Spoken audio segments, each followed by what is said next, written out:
యాదగిరిగుట్ట లక్ష్మీ నరసింహస్వామి ఆలయంలో కన్నుల పండుగగా వైకుంఠ ఏకాదశి వేడుకలు ప్రారంభమయ్యాయి. యాదగిరిగుట్టలో తెల్లవారుజామున వైకుంఠ ద్వారాలు తెరుచుకున్నాయి. స్వామివారు ఉత్తర ద్వారం గుండా గరుడ వాహనంపై వేంచేసి భక్తులకు దర్శన భాగ్యం కల్పిస్తున్నారు.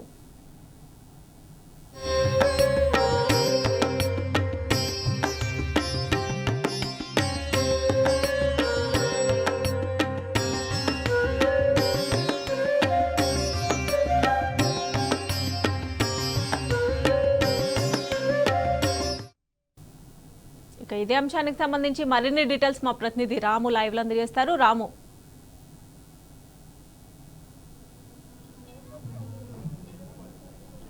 మమత, యాదాద్రి లక్ష్మీ నరసింహస్వామి క్షేత్రం అంతా కూడా వైభవపేతంగా వెలిగిపోతూ ఉంది, ప్రకాశిస్తూ ఉంది. వైష్ణవాలయాల్లో ప్రత్యేకత ఉంటుంది. ఈ వైకుంఠ ఏకాదశి, ముక్కోటి ఏకాదశి సంబంధించినటువంటి వేడుకలకు ఈరోజు యాదాద్రి లక్ష్మీ నరసింహస్వామి క్షేత్రంలో కూడా 5:15 స్వామివారు మనం చూస్తున్నటువంటి ఉత్తరాధార దర్శనం ద్వారా భక్తులకు దర్శనమిచ్చారు. గరుడ వాహనధారుడై లక్ష్మీ సమేతంగా స్వామివారు వచ్చినటువంటి ఆ కన్నుల పండుగను చూడడానికి 2 కళ్ళు కూడా చాలా ఉన్నట్టుగా తెలుగు రాష్ట్రాల నుంచి, ఇతర రాష్ట్రాల నుంచి కూడా పెద్ద ఎత్తున భక్తులు ఇక్కడికి వచ్చి స్వామివారిని దర్శించుకొని పునీతులయ్యారు, ఆ తన్మయత్వంలోనయ్యారు. ఇక్కడ భారీ ఏర్పాట్లు మనం చూస్తూ ఉన్నాం.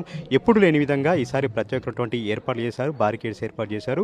ప్రతి ఒక్క భక్తుడు దాదాపు గంట సేపు ఇక్కడే కూర్చొని తన్మయత్వంగా భక్తి పారవశ్యంతో స్వామివారిని కన్నలారా చూసేలాగా ఈ ధనుర్మాస ఉత్సవాలు, అదేవిధంగా వైకుంఠ ఏకాదశి వేడుకలను కన్నలారా తిరిగించేలాగా ఇక్కడ ఉన్నటువంటి ఆలయ అధికారులు ప్రత్యేకమైనటువంటి ఏర్పాట్లు ఈరోజు చేయడం జరిగింది.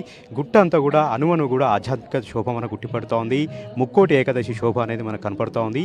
ఈ నెలంతా కూడా యాదాద్రి ఆలయం ఒక సరికొత్త అందాన్ని సంతరించుకుంటుంది. ధనుర్మాసంతో కూడా ఈ ధనుర్మాసంలో వచ్చేటువంటి ఈ వైకుంఠ ఏకాదశి కూడా అత్యంత ప్రాధాన్యత ఉంటుంది. ఈరోజు మరొక ప్రత్యేకత కూడా ఉంది. స్వామివారి అధ్యయనోత్సవాలు కూడా ఈరోజు ప్రారంభం కాబోతున్నాయి.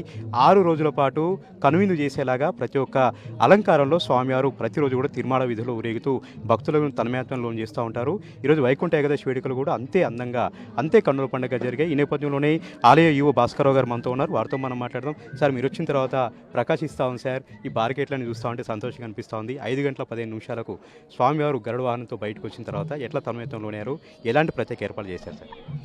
ఓం శ్రీ లక్ష్మీనరసింహాయ నమః. ఇవాళ ముక్కోటి ఏకాదశి శుభాకాంక్షలు మీ అందరికి కూడా. యాదగిరిగుట్ట క్షేత్రం రాష్ట్రంలోని అతిపెద్ద క్షేత్రం. ఇక్కడ వేంచేసి ఉన్న నరసింహుడు విష్ణు అవతారాల్లో ప్రముఖ అవతారం కాబట్టి ఇక్కడ ఎట్టి పరిస్థితుల్లో భగవంతుణ్ణి అందరూ ఉత్తర ద్వారం ద్వారా దర్శించుకునే ఏర్పాట్లు చేయాలనే ఉద్దేశంతో ఆల్రెడీ ఉత్తర ద్వారం చాలా పెద్దగా ఉంటుంది. మీకు వేరే గుళ్ళల్లో చూసిన దానికంటే ఇక్కడికి కూడా ఇక్కడ ఆ ఏర్పాట్లు ఉన్నాయి. దాన్ని ఇంకొంచెం అభివృద్ధి చెందే దిశగా భగవంతుడు బయటకు వచ్చిన తర్వాత 5:15 వచ్చిన తర్వాత చేయవలసిన ఉపచారాలు చాలా ఉంటాయి స్వామివారికి. ఆ ఉపచారాలన్నింటినీ కూడా భక్తులు శ్రద్ధతో ఆలకించడం కోసం, చూడటం కోసం వాళ్ళందరూ కాన్సన్ట్రేట్ చేసి దైవనామస్మరణ చేయడం కోసం ఈసారి దాదాపుగా 5,000 మంది కూర్చునే విధంగా ఏర్పాట్లు చేశాం. అందరూ కూడా కింద కూర్చొని మళ్ళీ అటు ఇటు తిరుగుతుంటే కష్టమైందని చెప్పి అందరికీ చైర్స్ కూడా అరేంజ్ చేశాం. దాదాపుగా ఈ 1:20 పాటు ఈ పురుష సూక్తం, 4 వేదాలు, స్వామివారికి ఈ మంత్రపుష్పం అన్నీ ఏం ఉపచారాలు వైకుంఠ ఏకాదశి రోజు చేయాలో ఎటువంటి డిస్టర్బెన్స్ లేకుండా, ఎక్కడా కూడా టైం హిండరెన్స్ లేకుండా చేయాలనే ఉద్దేశంతో ఖచ్చితంగా ఆ రోజు చేయవలసిన విశిష్టతలన్నీ కూడా చేశాము. ఆ తర్వాత స్వామివారికి సేవని మళ్ళీ దేవాలయంలోకి పంపించేసి భక్తులందరినీ కూడా ఉత్తర ద్వారం ద్వారా దర్శనం చేయించుకోవడానికి అవకాశాలు కల్పించాం. అప్పుడే కాకుండా ఇవాళ రోజు మొత్తం కూడా భక్తులందరూ కూడా ఉత్తర ద్వారం ద్వారా దర్శించుకునే ఏర్పాట్లు కూడా బ్యారికేడింగ్తో చేస్తున్నాము. ఇవాళ ఎక్కువ సంఖ్యలో భక్తులు వస్తారని అంచనా వేస్తున్నాం. దానికి తగ్గట్టునే భక్తులు ఎక్కువ వస్తున్నారు.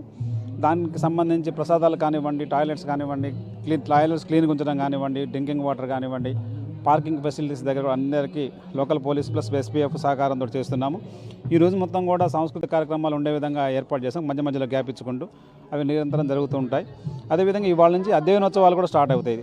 వేరే దేవాలయాల భద్రాచలం దగ్గర నవరాత్రులు జరిగిన తర్వాత వైకుంఠ ఏకాదశి చేస్తారు, తెప్పోత్సవం చేసి.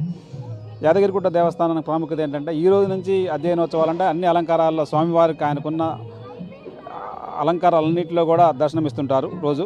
సో ఇవాళ నుంచి 15వ తారీఖు వరకు జరుగుతుంది. ఈ మధ్యలో ధనుర్మాసం సందర్భంగా గోదాదేవి కళ్యాణం కూడా మనం 13వ తారీఖు నాడు సాయంత్రం దేవాలయంలో చేసుకుంటాం. అంటే ఈ యాదగిరిగుట్టకు సంబంధించి ఎటువంటి విశేషాలను అన్నింటినీ కూడా తూచా తప్పకుండా భక్తులు ఎక్కడ కూడా ఇబ్బంది పడకుండా సామాన్య భక్తుల మీద శ్రద్ధతోనే చేస్తున్నాం. దాన్ని దృష్టిలో పెట్టుకొని ఇలా వీఐపీ బ్రేక్ కూడా తీసేసాము. అందరూ కామన్ అని అందరూ 150 రూపాయల దర్శనం ద్వారా, ధర్మదర్శనం ద్వారా దర్శించుకునే విధంగా ఏర్పాట్లు చేస్తున్నాం. భక్తులు ఎటువంటి ఇబ్బంది లేకుండా వచ్చి స్వామివారిని దర్శించుకోవడానికి అన్ని అవకాశాలు కల్పించాం. దయచేసి అందరూ కూడా వచ్చి స్వామివారిని దర్శించుకోవాలని కోరుతున్నాం. ఎంతగానో ఎదురు చూస్తూ ఉన్నారు సార్ దివ్య విమాన గోపురం సంబంధించినటువంటి విమాన గోపురానికి బంగారు తాపడం ఆ ఏర్పాట్లు ఎట్లా జరుగుతూ ఉన్నాయి? అదేవిధంగా భక్తులు పెరిగారా సార్? ఈ ఆలయ పునర్నిర్మాణం తర్వాత సెన్సెక్స్ ఎట్లా ఉంది సార్ భక్తుల సంబంధించినటువంటి సంఖ్య? పెరిగారండి. భక్తులు గతంలో 8-9 వేల మంది వచ్చేవాళ్ళు. ఇప్పుడు నార్మల్ డేస్లో 25 నుంచి 28 వేల మధ్య వస్తున్నారు. ఆదివారం శనివారం కానీ పర్వదినాల్లో 50,000 నుంచి 60,000 వచ్చారు. మొన్న ఫస్ట్ తారీఖు నాడు హైయెస్ట్గా 82,000 మంది వచ్చినారు. అక్కడ అంటే మనం ఎంతమంది అయినా క్యాటర్ చేసే కెపాసిటీకి వచ్చాము. ఇప్పుడు విమాన గోపురానికి సంబంధించి ఆల్రెడీ వర్క్ స్టార్ట్ అయిందండి. 50% ఫిట్టింగ్ కూడా అయిపోయింది. 50% ఫిట్టింగ్ అయిపోయింది. ఇంకో 50% మిగిలింది. ఈ 31 కల్లా దానికి సంబంధించిన మెటీరియల్ మొత్తం కూడా దేవాలయానికి వస్తుంది. ఫిబ్రవరి 10 కల్లా ఫిట్టింగ్ కంప్లీట్ చేయాలని డెడ్ లైన్ పెట్టుకున్నాం. గతంలో ఈ దేవాలయానికి ఎవరైతే చేశారో ధ్వజస్తంభం కానివ్వండి, ముఖద్వారం దగ్గర బంగారు తాపడం చేశారో వాళ్ళకే ఈ వర్క్ రాష్ట్ర ప్రభుత్వం ఇచ్చింది. ఎందుకంటే వాళ్ళు దీంట్లో ఆల్రెడీ చేస్తున్నారు కాబట్టి మార్చకుండా వాళ్ళు కూడా అదే శ్రద్ధతో చేస్తున్నారు.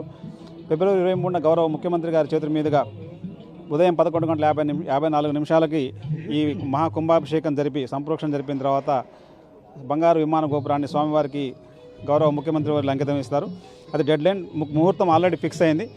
ఎందుకంటే ఫిబ్రవరి 23 ఒకటే ముహూర్తం ఉంది. మార్చి 1 నుంచి బ్రహ్మోత్సవాలు చేయాలి. బ్రహ్మోత్సవాలు చేయాలంటే సుదర్శనం దగ్గర శక్తి ఉండాలి. శక్తిని ఆల్రెడీ కళావరోహణం చేసి మేము పని స్టార్ట్ చేసాం. మళ్ళీ సంప్రోక్షణ చేయకుండా చేయలేం కాబట్టి ఫిబ్రవరి 23 కల్లా కంప్లీట్ చేస్తాము. గౌరవ ముఖ్యమంత్రి వారు కూడా డేట్ ఇచ్చారు. ఆ డేట్ 11:54 వస్తామన్నారు. ఖచ్చితంగా అప్పటికల్లా కంప్లీట్ చేస్తాము. మా బ్రహ్మోత్సవాలు మార్చి 1 నుండి జరిగే బ్రహ్మోత్సవాల్లో స్వామి విమాన గోపురం బంగారు విమాన గోపురం కనబడుతూ ప్రజలందరూ కూడా కనువిందు చేస్తూ ఉంటుంది. ఎట్టి పరిస్థితుల్లో కూడా ఫిబ్రవరి 23 కల్లా కంప్లీట్ చేస్తాం. సార్ ఈ రాతి కట్టడాలు, ఇన్నర్ ప్రాకారాలు, అవుటర్ ప్రాకారాలు, ఈ కృష్ణశిలని ఎంతగానో ఎంజాయ్ చేస్తూ ఉన్నారు సార్. ఎట్లా అనుభూతి చెందుతూ ఉన్నారు భక్తులందరూ కూడా? పాత ఆలయానికి కొత్త ఆలయానికి బేరేజ్ వేసుకుంటున్నారా? ఎట్లా అనుభూతి చెందుతూ ఉన్నారు? భక్తుల సంఖ్య పెరిగింది. దానికి తగ్గట్టునే మెయింటెనెన్స్ కూడా మేము దానికి తగ్గట్టునే చేస్తున్నాము. శిల్పాలకు సంబంధించి భక్తులు వచ్చినప్పుడు ఖచ్చితంగా 2-3 గంటలు చూసుకునే మొత్తం అన్ని కట్టడాలు ఏ విధంగా ఉన్నాయి అన్ని పరిశీలించి దీన్ని అనుభూతి చెందిన తర్వాతనే వెళ్తున్నారు. ఈ అనుభూతిని భక్తులకు అందించారు. ఈ కృష్ణశిల ఏకశిల కాబట్టి అన్ని శిలల్ని ఈ ఇప్పుడున్న మనము ఉత్తర ద్వారదర్శనం కానివ్వండి, సౌత్ కానివ్వండి, తూర్పు రాజగోపురం, పశ్చిమ అన్ని రాజగోపురాల మధ్య ఉన్న శిలలు కానివ్వండి, మధ్యలో ఉన్న మండపాలకు అన్నింటిని చూసుకుంటూ వెళ్తున్నారు. భక్తులందరూ కూడా ఈ అనుభూతికి లోనవుతున్నారు. ఇంకా సంఖ్య పెరగాలి. తెలంగాణలో భక్తులందరూ కూడా యాదగిరిగుట్ట ఖచ్చితంగా ఒక్కసారైనా విజిట్ చేసే విధంగా మేము ఏర్పాట్లు ఖచ్చితంగా భక్తులకు అందిస్తాం. భక్తులు నిరభ్యంతరంగా ఎటువంటి ఇబ్బందులు జరగవు. ఇక్కడ యాదగిరిగుట్ట వస్తే మీరు మంచిగా దర్శనం చేసుకొని ప్రసాదం తీసుకొని స్వామివారి కృపకు పాత్ర కావాలని కోరుతున్నాను. Thank you very much sir. ఈ విధంగా కొద్దిమంది భక్తులు కూడా ఉన్నారు. ఎట్లా తమిళనాడులోనే రండి దర్శనం అయిందా? ఎట్లా అనిపించిందండి? దర్శనం చాలా బాగా జరిగిందండి. చాలా బాగా జరిగింది. మంచి ప్రోగ్రామ్స్ కూడా పెడుతున్నారు. ఇక్కడ చాలా డెవలప్మెంట్ కూడా బాగా చేస్తున్నారు. గతంలో ఉత్తరాధార దర్శనం లేదండి. మనం పాత ఆలయం చూసాము. కేసీఆర్ గారు ఎప్పుడైతే పునర్నిర్మాణం చేశారో వైష్ణవ ఆలయానికి ఆగమ శాస్త్రం ప్రకారం ఉత్తరాధార దర్శనం ఉండాలని ఈ ఆలయాన్ని నిర్మించారు. ఉత్తరాధార దర్శనాన్ని నిర్మించారు. ఎట్లా అనిపించిందండి ఉత్తరాధార దర్శనం ద్వారా? ఈ వైకుంఠ ఏకాదశి రోజు దర్శనం చేసుకుంటే ఏమనిపించింది మీకు? చాలా బాగా నచ్చేదండి మాకు. చాలా మంచి భక్తులు చాలామంది వచ్చారు. చాలా ఇవి సౌకర్యాలు చాలా బాగా చేశారు. చాలా మంది పబ్లిక్ కూడా చాలా మంది వస్తున్నారు. ఎవరు కట్టారండి? యాదగిరిగుట్ట గుడి మన కేసీఆర్ గారు గవర్నమెంట్ తరఫున మంచిగా కట్టారు. చాలా డెవలప్ చేశారు యాదగిరిగుట్ట. చాలా మంచిగా నడిచిందండి మాకు. చాలా ఇది ఎప్పుడు మర్చిపోలేనిది ఇది. మేడం మీరు ఎక్కడి నుంచి వచ్చారు? నేను నాగోల్ బండ్లగూడ నుంచి వచ్చాం సార్. ఎట్లా ఉందండి? గతంలో గుడి చూసారా? ఇప్పుడు కొత్తగా నిర్మాణమైనటువంటి గుడి చూసారా? ఈ సౌకర్యాలు కూడా ఎట్లా ఉన్నాయి? గతంలో గుడికి ఉత్తరాధార దర్శనం లేదండి. కేసీఆర్ గారు కట్టిన తర్వాతనే ఉత్తరాధార దర్శనం నిర్మించారు. భక్తులందరూ కూడా చాలా సంతోషంగా చేసుకుంటున్నారు. మీకు ఎట్లా అనిపిస్తుంది? మేము ఎవ్రీ ఇయర్ వస్తామండి. కానీ ఈసారి స్పెషల్గా వైకుంఠ ఏకాదశి రోజు ఉత్తర ద్వారం నుండి దర్శనానికి చేసుకున్నాము. చాలా సంతోషంగా ఉంది. మేము ప్రతిసారి వస్తాము. మాకు ఇక్కడ వచ్చినప్పుడల్లా మాకు చాలా పీస్ఫుల్గా ఉంటుంది. మా ఇంటి సమస్యలన్నీ మర్చిపోతాము. అనుకున్న కోరికలన్నీ నెరవేరుతాయండి. కేసీఆర్ అండి. మంచిగా కట్టారండి. అన్నీ బాగా చేశారు. అనుకోలేదండి. నా పేరు శ్రీనివాస్ అండి. నేను ఉండేది నాగోల్ బండ్లగూడ నుంచి. నాకు చాలా హ్యాపీగా అనిపిస్తుంది. ప్రతి సంవత్సరం మేము ఇక్కడికి వస్తూనే ఉంటాము. కాకపోతే ఈ సంవత్సరం ఏంటంటే వైకుంఠ ఏకాదశికి రావడం మాకు చాలా సంతోషము. మేము అనుకోకుండా కూడా సడన్గా వచ్చేసాము ఇక్కడికి. వచ్చిన దాని తర్వాత కూడా మాకు ఇక్కడున్న సమస్యలే కానీ ఇక్కడ కానీ ఏదైనా దర్శనం కానీ అంతా మంచిగా జరిగింది. ఇక్కడ డెవలప్మెంట్ విషయంలో కానీ గతంలో కేసీఆర్ గారు చేశారు, చాలా అభివృద్ధి చేశారు. ఒక మినీ తిరుపతి లాగా చేశారు కేసీఆర్ గారు. చాలా అంటే చాలా అభివృద్ధి ఉంది. అసలు ఇది అంతకుముందు చూసినలాగైతే గతంలో చూసినలాగైతే లేదు. ఇది కంప్లీట్ చేంజ్ ఉంది. ఇక్కడ దేవుడిని దర్శించుకునే విధానం కానీ లోపలైనా కానీ అర్చకులు పూజ చేసే విధానంలో కానీ అన్నీ బాగున్నాయండి. చాలా సంతోషం ఇక్కడికి వచ్చినందుకు. కేసీఆర్ గారికి చాలా ధన్యవాదాలు. చాలా అయినా అసలు వచ్చేది ఉండే ఈసారి దేవుడి దేవాల అది ఏదో జరగలేదు, మిస్ అయిపోయింది. నెక్స్ట్ సారి రావాలి, ఇంకా చూడాలి. చాలా థ్యాంక్స్ అండి నాకు ఈ అవకాశం ఇచ్చినందుకు. థ్యాంక్స్.